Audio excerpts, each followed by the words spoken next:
నమస్తే, welcome to TV 786. మైనార్టీల సంక్షేమమే మా లక్ష్యం. ఇక వివరాల్లోకి వెళ్తే, ఆర్యవైశ్య మహాసభ అనేక సేవలతో పాటు అన్ని రంగాల్లో పనిచేసే ఆర్యవైశ్యులను గుర్తించి వారితో పాటు ప్రముఖులందరికీ ప్రోత్సాహకంగా సన్మానం చేయడం జరిగిందని ఆ సంఘం జిల్లా అధ్యక్షులు దుబ్బ శ్రీనివాస్ పేర్కొన్నారు. వరంగల్ జిల్లా ఆర్యవైశ్య మహాసభ ఆధ్వర్యంలో డాక్టర్స్ డే సందర్భంగా మహాసభ కార్యాలయంలో డాక్టర్స్ విభాగం చైర్మన్ గుండా రవీందర్ అధ్యక్షతన డాక్టర్స్కు సన్మాన కార్యక్రమం చేపట్టడం జరిగింది. ఈ కార్యక్రమంలో ముఖ్య అతిథిగా ఆర్యవైశ్య మహాసభ జిల్లా అధ్యక్షుడు దుబ్బ శ్రీనివాస్, కోశాధికారి గందే శ్రీనివాస్ గుప్తా, డాక్టర్లు ఎం రాజు, హనుమంతరావు, వెంకట్నారాయణ, సృజన్, సంపత్, శ్రీలత, టి రాజమణి, కూచన శివ తదితరులు పాల్గొని వేడుకలు ఘనంగా జరుపుకున్నారు.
వరంగల్ జిల్లా ఆర్యవైశ్య మహాసభ ఆధ్వర్యంలో డాక్టర్స్ డే పురస్కరించుకొని డాక్టర్లకు సన్మాన కార్యక్రమం చేపట్టడం జరిగింది.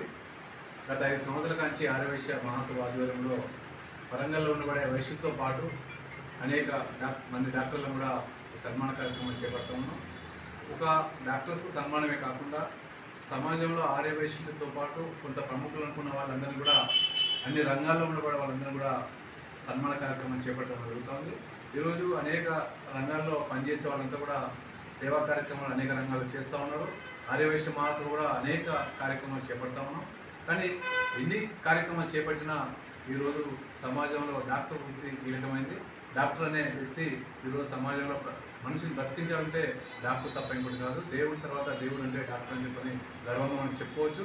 అట్లాంటి డాక్టర్లను కూడా ఆర్యవైశ్య మహాసభ ఎవ్రీ ఇయర్ సన్మానం చేయడం కూడా మాకు గర్వకారణంగా ఫీల్ అవుతా ఉన్నాం. ఎందుకంటే రేపు రాబో కాలంలో కూడా పెద్ద ఎత్తున అన్ని రంగాల్లో పనిచేసే వాళ్ళను, వైశ్యుల్లో ఉండబడే వాళ్ళందరితో పాటు ప్రముఖులందరూ కూడా రాబో కాలంలో పెద్ద ఎత్తున సోషల్ కార్యక్రమాలతో పాటు ఇప్పటికే ఆర్యవైశ్య మహాసభ అనేక కార్యక్రమాలు చేపడుతుంది. హెల్త్ క్యాంప్స్ కావచ్చు, దాంతోపాటు అంతర్జాతీయ మహిళా దినోత్సవాలు కావచ్చు, దాంతోపాటు అన్నదాన కార్యక్రమాలు కావచ్చు, వనభోజన కార్యక్రమాలు కావచ్చు, దాంతోపాటు జాబ్ మేళాలు, ఇట్లా అనేక కార్యక్రమాలు కూడా వరంగల్ నగరంలో కాకుండా జిల్లా వ్యాప్తంగా కూడా పెద్ద ఎత్తున అందరం కార్యక్రమాలు చేపట్టడం జరుగుతుంది. వేసవి కాలంలో మీ అందరూ కూడా తెలుసు, ఎవ్రీ ఇయర్ సంవత్సరం వేసవి కాలంలో 1,00,000 మందికి తగ్గకుండా 1,00,000 మందికి మజ్జిగ పంపిణీ కార్యక్రమాలు చేపట్టడం జరుగుతుంది. అంటే ఇట్లాంటి అనేక కార్యక్రమాలు మేము చేపడతాం కనుక అట్లాంటి కార్యక్రమాలను ప్రోత్సహించి ముందు తీసుకొచ్చిందంటే కూడా ఈ వైశ్యుల్లో ఉన్న డాక్టర్లను కూడా ఇవ్వడం అనేది జరిగింది.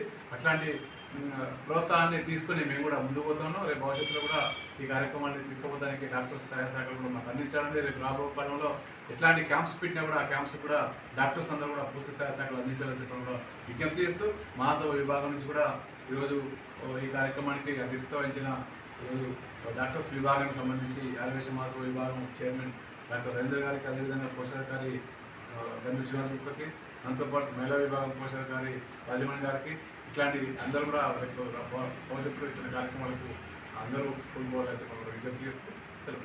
ఆర్యవైశ్య మహాసభ వరంగల్ జిల్లా ఆధ్వర్యంలో మా డాక్టర్ విభాగం ప్రెసిడెంట్ రవీంద్ర గారి ఆధ్వర్యంలో వారు డాక్టర్స్ అందరినీ పిలవడం జరిగింది. వారందరికీ చిన్న సన్మానం. ఎందుకంటే భవిష్యత్తులో కూడా డాక్టర్ మాకు ఇంతకుముందు చాలా క్యాంపులు పెట్టడం జరిగింది. వారు సహకరించారు. అలాగే వారు సన్మానం చేస్తే భవిష్యత్తులో కూడా అలాంటి నుంచి ఇన్స్పైర్ అవుతుందని చెప్పిన ఒక మంచి ఉద్దేశంతో అన్ని విభాగాల నుంచి ఏ విభాగం నుంచి వాళ్ళకు స్పెషల్గా చిన్న సత్కారం చేస్తున్నాం. వారు స్పందించి రావడం జరిగింది. దానికి కోఆర్డినేట్ చేసిన మా రవీంద్ర గారికి, అలాగే జిల్లా అధ్యక్షుడు సునీల్ గారికి, మా కమిటీ సభ్యులందరికీ ధన్యవాదాలు. Thank you. సో ఇవ్వండి ఇవాల్టి బులెటిన్ అప్డేట్స్. మరో బులెటిన్ అప్డేట్ లో మళ్ళీ కలుసుకుందాం. అంతవరకు చూస్తూనే